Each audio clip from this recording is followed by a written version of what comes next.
Diz desta maneira o texto sagrado da primeira carta de Paulo a Timóteo, capítulo 2. Antes de tudo, pois, exorto que se use a prática de súplicas, orações, intercessões, ações de graças em favor de todos os homens, em favor dos reis e de todos os que se acham investidos de autoridade, para que vivamos vida tranquila e mansa, com toda piedade e respeito. Isso é bom e aceitável diante de Deus, nosso Salvador. Vamos orar. Bondoso e eterno Deus, quero neste momento pedir ao Senhor que nos ajude a compreender a Tua mensagem, a Tua revelação para as nossas vidas, pois a Tua palavra, Deus, é a maneira como o Senhor tem se revelado a cada um de nós, revelado à Tua igreja, se revelado ao mundo, a respeito de quem o Senhor é e a respeito do que o Senhor faz. E desta maneira podemos Te conhecer. Então nos ajuda, Deus, nesta noite, entender a Tua mensagem, ilumina as nossas mentes.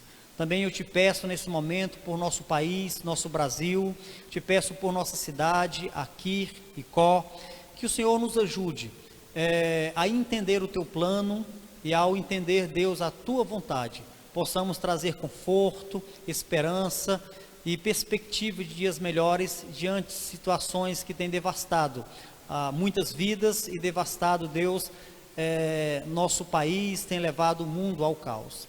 Nesta noite, que a Tua palavra venha trazer conforto às nossas vidas. É isso que Te peço, em nome do Teu Filho Jesus. Amém. Amados irmãos, primeiro eu quero enfatizar aqui, dentro desse tema que eu quero trabalhar, podemos sonhar com um mundo melhor, em especial com o nosso país? Podemos sonhar com um Brasil melhor? E eu respondo essa questão dizendo o seguinte: devemos orar pelas autoridades civis para que vivamos vida tranquila e pacífica. Para pensarmos em um mundo melhor e na possibilidade de um mundo melhor, eu quero inicialmente afirmar de que devemos orar pelas autoridades civis para que vivamos vida tranquila e pacífica. Um estilo de vida melhor depende das nossas orações, de acordo com essa passagem que Paulo escreve para Timóteo. Um estilo de vida melhor depende das nossas orações. Paulo exorta que a igreja use a prática de orações em favor das autoridades. Quando Paulo escreve essa carta, amados irmãos, para Timóteo, que pastoreava ali a igreja em Éfeso, o imperador que reinava em Roma era Nero. De acordo com a história, Nero foi o mais infame dos imperadores. Nero foi o imperador romano entre os anos 54 e 68 da era cristã. Foi o quinto representante da dinastia de Júlio. No caso aqui eu me refiro a Júlio César, formado pelos imperadores Augusto, Tibério, Calígula, Cláudio e Nero. Nero tornou-se conhecidamente dentro da história como o mais cruel dos imperadores da história romana. Veja bem, Paulo está vivenciando essa época, esse momento, e ao escrever para Timóteo, e a carta deveria ser lida publicamente na igreja, ele diz que a igreja deveria orar por este governo, que no atual momento era Nero, o mais cruel, o mais infame dos imperadores romanos. Nero reinou durante 14 anos, e como eu já falei, foi o mais cruel imperador a reinar, e também o mais cruel imperador a tratar a igreja. E mesmo diante de um governo infame, cruel, perverso, Paulo exorta a igreja que mantivesse a prática de orações em favor dos reis e todos os que se acham investidos de autoridade. Às vezes, olhando aqui para o diácono Mateus, Josué, a Lívia, a Daiane, às vezes, Mateus, eu tenho dificuldade de entender essas questões. Como é possível? A igreja está sendo caçada, está sendo devastada, o imperador cruel, na história, irmão Josué, Nero, ele praticamente queimou Roma. A história diz que ele mandou atear fogo em Roma, e Roma tinha 12 bairros. muito semelhante com a nossa cidade. Ele era composto de 12 bairros. 10 bairros foram consumidos pelo fogo. Somente 2 bairros o fogo não consumiu. E que bairros eram esses? Os bairros que eram habitados por cristãos. O que foi que Nero disse? Nero, ele disse que foi exatamente os cristãos que queimaram Roma, e somente os 2 bairros que sobreviveram não foram consumidos pelo fogo. Essa foi a prova apresentada por Nero, para então, a partir daí, começar a caçar os cristãos, a perseguir a igreja. A história conta que Nero, como na época não havia a tecnologia que nós temos hoje, quanto à energia que iluminava as cidades, os bairros, enfim, o que era que Nero fazia? Ele mandava pegar cristãos, amarravam esses cristãos em postes que ficavam no palácio, ali no térreo do palácio, no jardim do palácio, e com os cristãos vivos, presos aos postes, amarrados, ele ateava fogo nesses cristãos vivos. E enquanto os cristãos estavam queimando e gritando com as dores ali por conta do fogo, ele passeava à noite, iluminado pelas tochas humanas ali em seu palácio. Um imperador cruel. E às vezes eu fico pensando, como é possível isso? Ainda assim, Paulo, ele escreve para a igreja, ele escreve para Timóteo, seu jovem pastor, e exorta a igreja, exorta Timóteo que deveria orar por Roma, pelo governo romano. E a oração tinha como propósito dias tranquilos e pacíficos. Ou seja, podemos afirmar que Paulo tinha perspectiva de dias melhores. Paulo, ele vislumbrava dias pacíficos, ele sonhava com um tempo como este, mesmo diante de um governo tão perverso, tão cruel. Paulo diz súplicas, orações, intercessões e ações de graça. Nós temos aqui a ideia de súplicas como orações de forma mais geral pelo governo. Nós temos aqui a ideia de intercessões, o povo interceder, pedir a Deus em favor de sua igreja, para que o governo se tornasse mais simpático à igreja. Nós temos aqui dois termos importantes: vida tranquila. E nós podemos aqui mais uma vez repetir o termo vida para mansa. Vida tranquila e vida mansa. A palavra tranquilo aqui que Paulo utiliza apresenta um estado. Vida tranquila é um estado do que ou um estado de tranquilidade, com ausência de agitações, com ausência de inquietações e de perturbações ou alvoroço.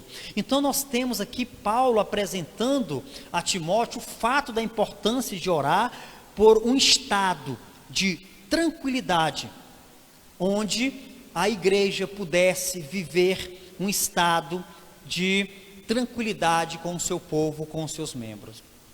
Tranquilidade é um estado, e naquele momento a igreja estava sendo perseguida, e imposta sobre a igreja uma situação de perturbação, de inquietação, de alvoroço e de agitação. Um outro termo que Paulo utiliza aqui é o termo manso, a palavra mansa. A palavra mansa aqui, amados irmãos, é para pacífica. É o mesmo termo para pacífico, uma ideia de paz. Paulo, ele ansiava por uma vida sossegada, uma vida de paz, um estado de pacífico para com a igreja. Paulo acreditava sim que era possível viver dias tranquilos e pacíficos, mesmo diante das perseguições que o Império Romano desencadeava contra os cristãos. Paulo ansiava por esse tempo, Paulo ansiava por esses dias tranquilos. Olha só que coisa bacana. Às vezes fico pensando, Paulo poderia simplesmente dizer, não, o mundo vai de mal a pior, o mundo não tem mais jeito, cada dia que passar, os dias vão se tornar mais difíceis, as perseguições irão se intensificar, o mundo vai piorar, a decadência moral não tem mais freios, não tem mais jeito. Vamos orar para que Deus volte rápido e nos leve para a eternidade com Ele. Não tem mais jeito. Ou então vamos orar para que Deus possa matar esse governador impiedoso. Vamos fazer aqui uma oração imprecatória para que Deus possa matar os inimigos da igreja. Não, Paulo não diz isso. Pelo contrário, Paulo exorta a igreja a orar em favor desses governantes para que venham ter vida tranquila e pacífica.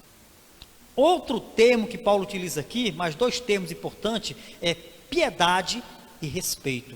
A palavra piedade, ela é recorrente nas cartas pastorais, mas nós vamos encontrar somente aqui em 1 Timóteo 8 ocorrências da palavra piedade. Encontraremos nos escritos paulinos outras ocorrências, uma ocorrência em 2 Timóteo 3, em 2 Timóteo 3 e 5, vamos encontrar uma outra ocorrência em Tito 1 e 1, e em 1 Timóteo, como eu falei, ela aparece 8 vezes. Irmãos, nós encontramos esse termo, piedade, como uma referência a uma vida piedosa, ou a alguém piedoso. Esse termo piedade é uma referência a uma vida virtuosa e santa. Paulo, ele diz que mesmo diante de uma situação como essa, a oração, ela pode levar a igreja a um estado de tranquilidade e de paz. E isso vai proporcionar à igreja continuar vivendo uma vida virtuosa e santa. No entanto, essa vida virtuosa e santa, ela tem um realce todo especial a uma fonte que gera essa atitude. Que fonte é essa que Paulo, então, ele faz referência quando usa o termo piedade? A referência a Deus, profunda referência a Deus. Olha só o versículo 3 do capítulo 2 de 1 Timóteo. Isto é bom e aceitável diante de Deus, nosso Salvador. Paulo, ele, ao falar no versículo 3 sobre o que é aceitável e bom e agradável a Deus, ele se refere ao que falou anteriormente, uma vida tranquila, mansa e uma vida de piedade e santidade, de devoção a Deus. Então esse termo é uma referência a uma fonte que nós podemos encontrar nela todo o conforto para uma vida tranquila e pacífica, para que possamos viver uma vida piedosa e santa. Uma outra palavra que Paulo utiliza aqui no versículo 2 é respeito. A palavra respeito é para dignidade. Então Paulo, ele fala de dignidade juntamente com piedade. Nós devemos viver de forma piedosa e digna. Dignidade é qualidade. Nós temos aqui uma qualidade moral que infunde respeito. Então Paulo está dizendo, amados irmãos, que os governos, eles podem proporcionar aos cidadãos e à igreja esse tipo de qualidade de vida. Quando um cidadão, ele pode viver um estado de piedade e de santidade que gera uma estabilidade na sociedade, Paulo diz que podemos viver dessa maneira digna, com respeito a uma qualidade moral que infunde respeito, que impõe respeito, que nos dá respeito. Então, parece-me que diante desse texto, nós podemos sonhar com um Brasil melhor, nós podemos sonhar com um mundo melhor, nós podemos ter esperança de dias melhores, mesmo diante de um governo ou de uma situação cruel que impõe à igreja e que impõe à sociedade dias difíceis. Paulo acreditava que por meio das orações levadas a Deus, poderia usar as autoridades para proporcionar dias melhores. Paulo reconhecia que as autoridades também são instituídas por Deus. Romanos capítulo 13, eu quero convidar os amados irmãos a voltarem comigo para algumas páginas de sua Bíblia para este capítulo de Romanos, capítulo 13. Paulo, ele tinha plena consciência que mesmo Nero, sendo um imperador cruel, o mais infame dos governadores, dos imperadores romanos, Paulo ainda assim entendia que este homem estava lá e foi instituído por Deus. O fato de se corromper, o fato de se tornar cruel, perverso, não diz respeito à instituição divina. É um fato pessoal deste imperador.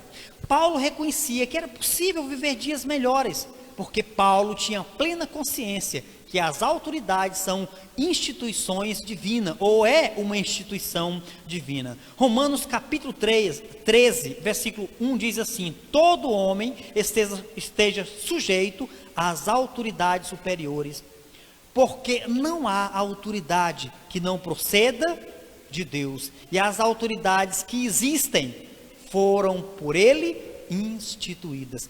Paulo tinha plena consciência disso, que se levantar contra o governo, tentar um golpe de Estado, ou se revoltar contra o império, não era a solução.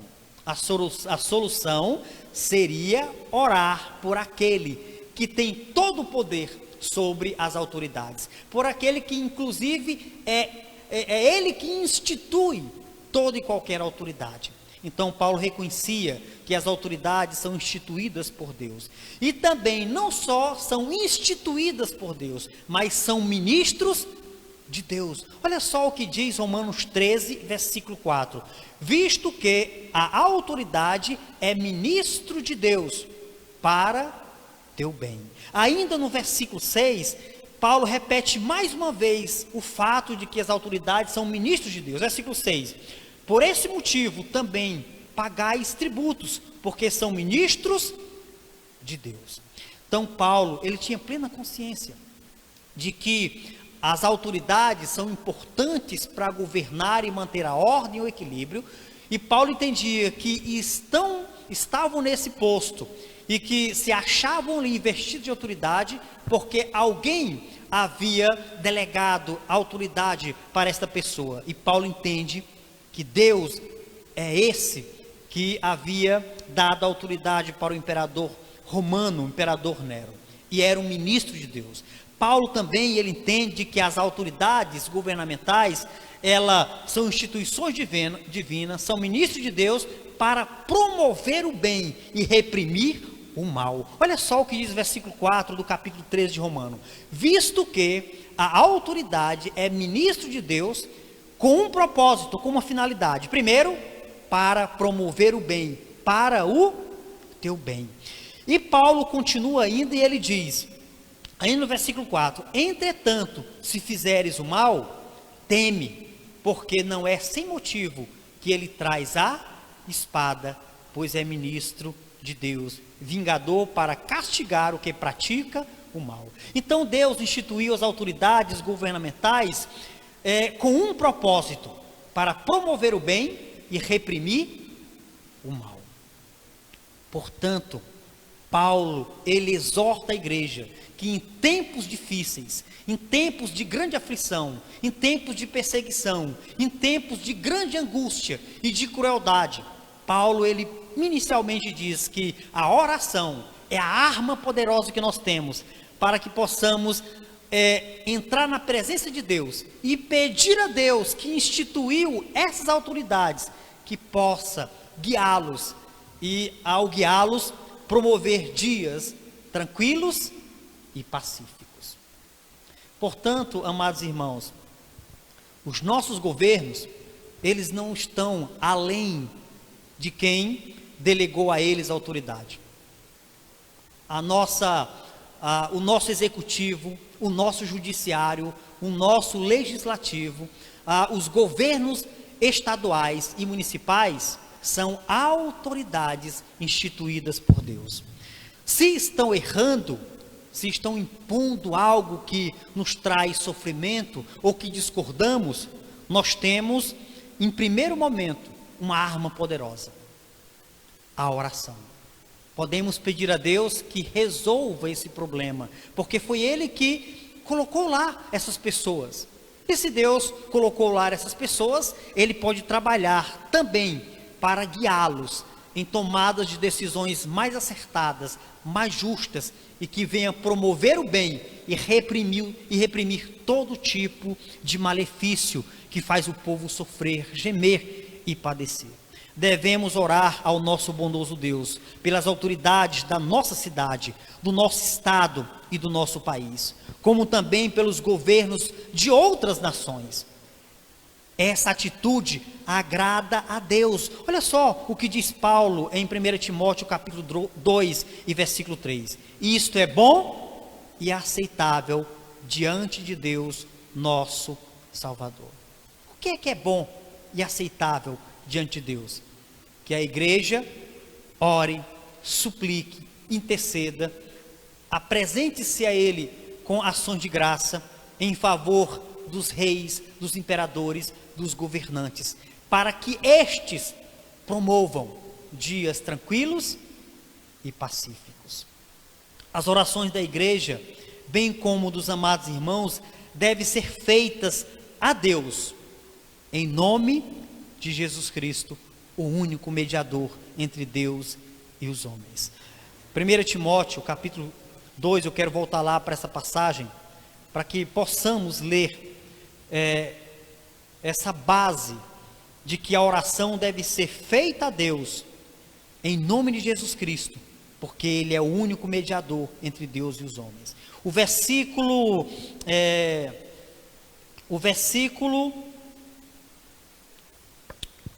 onde eu estou, meu óculos está aqui, eu preciso colocar o óculos, né? Tem hora que embaça tudo. Então, o versículo 1, versículo 5 e versículo 8 do capítulo 2 de 1 Timóteo diz assim: antes de tudo, pois, exorto que se use a prática de súplicas, orações, intercessões e ações de graças, em favor de todos os homens. Versículo 5 diz dessa maneira: porquanto há um só Deus, um só mediador entre Deus e os homens, Cristo Jesus, homem. 100% Deus, 100% homem. Deus, homem, Cristo Jesus. As orações devem ser feitas a Deus em nome desse Cristo, que é o mediador. Versículo 8, ainda podemos ler quando Paulo diz: quero, portanto, que os varões orem em todo lugar, levantando as mãos santas, sem ira e sem animosidade.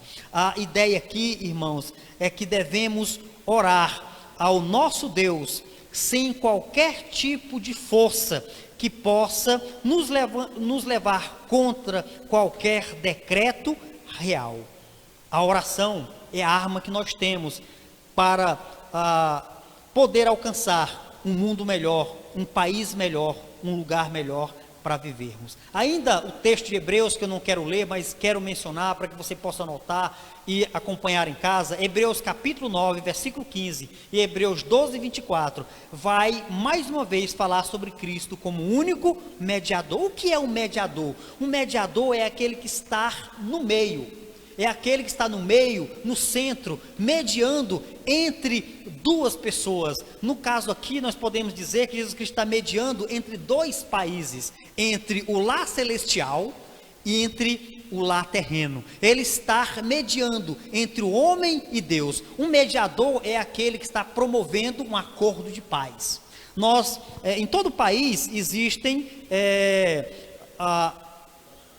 uma embaixada, né? E nós temos um embaixador que ele está mediando entre países acordo de paz, de pacificação, para que esses países possam gozar ambos de um momento que venha favorecer ambos os países ou ambos as pessoas. Cristo é esse que está no meio, mediando entre o homem e Deus.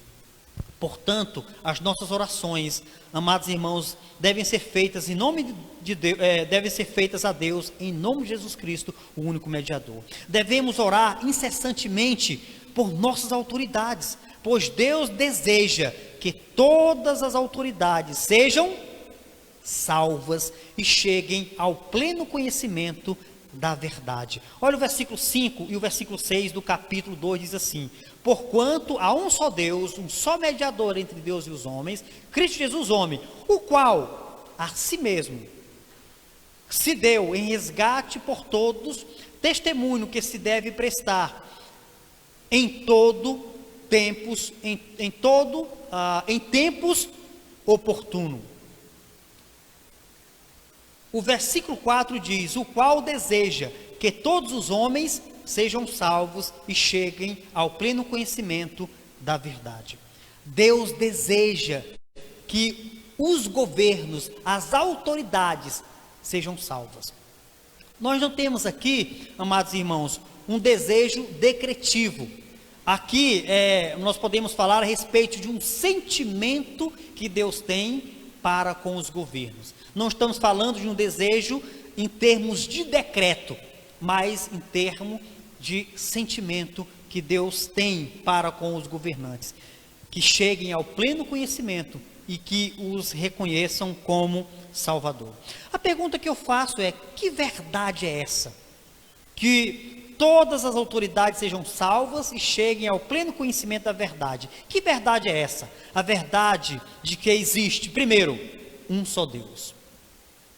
Deus deseja que os governos, que as autoridades cheguem à plena verdade.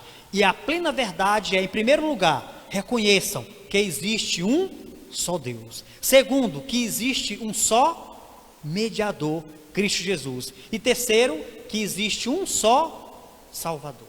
Nós temos aqui uma exclusão total de que existem outros mediadores, outros deuses e outros salvadores. Não. Deus deseja e Ele anseia que reconheçam que Ele é o único Deus, é o único mediador, o único Salvador. Diante, amados irmãos, dessas verdades, Paulo vem trabalhando a ideia de que podemos ter dias melhores, viver dias melhores, um mundo melhor, um país melhor, com dias tranquilos e pacíficos, porque a oração, ela promove isso. Mas além da oração, devemos proclamar, devemos divulgar aos 4 cantos do planeta, aos 4 cantos do nosso país, que existe um só Deus, e esse Deus, ele quer ser reconhecido, ele quer ser notado, ele quer ser aceito por nossos governantes, por nossas autoridades. Amados irmãos, é possível dias melhores. Como seria bom se o nosso país fosse governado por um homem que teme a Deus. Se fosse bom se nossa cidade fosse governada por um homem, por uma mulher temente a Deus, que se curvasse diante dele, se prostrasse diante dele e servisse a ele como único Deus, como único Senhor, como único Salvador. Se o mundo reconhecesse que Deus, ele é supremo e que ele quer ser recebido e ser aceito no coração de cada um desses governantes. Até lá, ele estará à porta, batendo. Se for ouvido, e a porta do coração desses governos forem abertas, ele vai entrar, e vai fazer morada. E ele é capaz, não só de transformar a vida de qualquer autoridade, mas ele é capaz de transformar a vida de um bairro, de uma cidade, de um estado, de uma nação. E dias melhores virão. O governo, também ele, quando reconhece Deus, ele promove felicidade e estabilidade. Somente um governo que tem Deus como o único Deus, o único mediador e o único Salvador, ele é capaz de promover felicidade e estabilidade por meio da justiça. Vamos para o livro de Provérbios. Provérbios, capítulo 29. Provérbios capítulo 29, versículo 2, os amados irmãos que estão nos acompanhando e estiver aí ao alcance de sua mão um exemplar da Bíblia, você poderia conferir comigo esta passagem, Provérbios 29, 2.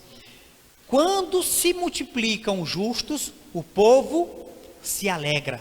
Versículo 4, verso 4, o rei justo sustém a terra.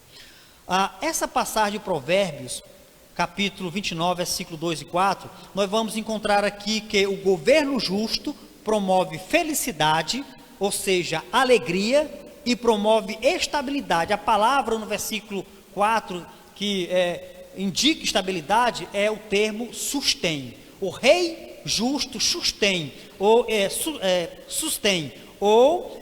ele promove estabilidade. Um governo justo, ele vai promover ao seu povo, à sua nação, dias de felicidade. O povo vai se alegrar e também o país encontrará estabilidade para promover ao seu povo dias tranquilo e pacífico. Mas o contrário também é verdadeiro. A parte B do versículo 2 de Provérbios 29 diz assim: quando, porém, domina o perverso, o povo geme. A parte final do versículo 4, a segunda parte do versículo 4 do capítulo 29. Mas o amigo de impostos a transtorna. Ou seja, quando o país, quando o povo é governado por um homem que não teme a Deus, por um ímpio, por um justo, o povo sofre, o povo geme e o país entra em transtorno, em desestabilidade. Portanto, amados irmãos, como é importante buscarmos na Bíblia base para aquilo que nós acreditamos alcançarmos e vivermos vida tranquila e pacífica. É possível um mundo melhor? É possível dias melhores? Sim, mas para isso precisamos, em primeiro lugar, orarmos a Deus e proclamarmos aos quatro cantos do nosso país e do mundo, de que Deus, Ele é o único Deus, é o único mediador, é o único Senhor. Se os governos atentarem para isto, teremos dias melhores e dias mais tranquilos. Eu quero trazer aqui algumas aplicações para encerrar nesta noite o nosso trabalho. Primeira aplicação que eu trago aqui, diante desse texto, é a seguinte: é nosso dever, como crentes, orar por nosso governo. É nosso dever, como crentes, orar por nosso governo. Podemos até discordar das atitudes e decisões desses governantes, tanto na gestão municipal, estadual e federal. Mas uma coisa, amada igreja, amados irmãos, precisamos incondicionalmente concordar, de que a Bíblia nos exorta a orar por nosso governo. Nós podemos discordar demais, seja na política partidária e ideológica, o que é perfeitamente normal. Mas uma coisa nós precisamos concordar incondicionalmente: a Bíblia nos exorta a orar por nosso governo. Igreja, ore para Deus salvar esses homens. Vamos orar para que Deus salve esses homens e essas mulheres que nos governam. Igreja, ore para que Deus ilumine as mentes desses líderes, para tornarem, ou melhor, para tomarem decisões certas e assim abençoar o seu povo. A igreja deve entender que esse é o nosso dever. Devemos entender como crentes, como cristãos, que esse é nosso dever, independentemente do que nós discordamos quanto à tomada de decisões desses governos. Mas precisamos orar. É nosso dever suplicar, orar, interceder por nossas autoridades. Essa é a primeira aplicação que eu trago aqui. É nosso dever, como crentes, orar por nosso governo. A segunda aplicação que eu trago aqui para nós, como igreja, como crentes, como cristãos, é o fato de que é nosso dever apresentar a Deus como, é nosso dever apresentar a Deus como a verdade que liberta e transforma governos cruéis em governos justos. Eu vou repetir aqui para que fique bem claro, certo? Essa segunda aplicação. É nosso dever apresentar a Deus como a verdade que liberta e transforma governos cruéis em governos justos. Quando Deus for apresentado a estes governos, e ele for plenamente conhecido, então esses governos podem ser transformados de cruéis para governos mais justos. Não podemos nos omitir da nossa responsabilidade de fazer Cristo conhecido a todas as pessoas, em especial às autoridades. Somente Cristo, o único mediador, pode fazer com que as autoridades proporcionem para nós dias tranquilos e dias de paz. Mas, para isto, eles precisam conhecer Deus como a plena verdade. Eu confesso que eu nunca tive a oportunidade de conversar com um prefeito, com um governador, com um senador, com um deputado estadual ou federal. Nunca tive a oportunidade de conversar com um ministro. Mas imaginem, irmãos, comigo, como seria bom se tivéssemos acesso a essas pessoas, ao ponto de ter a plena liberdade e intimidade de apresentar a essas pessoas a Deus e valores que podem transformar não somente a mentalidade deles, mas também a maneira como governarem esse país. Como seria bom se tivéssemos a oportunidade de ter acesso a essas pessoas e poder apresentar a Cristo. Sei que tem pessoas que têm liberdade, muitos cristãos têm acesso a esses governos. E aqui a minha palavra nesse momento é que possam utilizar, não de forma leviana, ou como uma forma de oposição, ou como uma forma de se tornar um crente chato e aborrecido, mas com sabedoria. Você que tem a liberdade de estar na presença dessas pessoas, que possa influenciar de forma correta aos nossos prefeitos, vereadores, governadores, deputados estaduais, senadores, quem quer que seja.